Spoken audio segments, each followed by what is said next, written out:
നമ്മൾ ഇന്ന് തിന്നാൻ പോണത് മാങ്ങയാണ്. മാങ്ങ എത്ര ഉണ്ട്? 3 എണ്ണം ഉണ്ട്. നമ്മള് രണ്ടെണ്ണത്തിന് അവിടെ വച്ചിക്കണ്. ഒരു പിച്ചാത്തിയും കൂടി അവിടെ ഇരിക്കണ്. കണ്ട മുളക് ഇവിടെ ഒരുത്തൻ തിന്നണ്. നമ്മളും തിന്നു. അടിപൊളി, ഒന്നും പറയണ്ട. അടിപൊളി, സൂപ്പർ. നമ്മളിപ്പം രാജന്റെ അയലിരുന്നാണ് തിന്നണേ.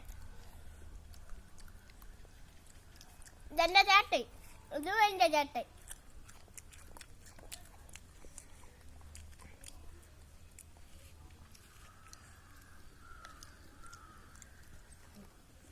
സബ്സ്ക്രൈബ്, ലൈക്ക് ചെയ്യണം കേട്ടാ.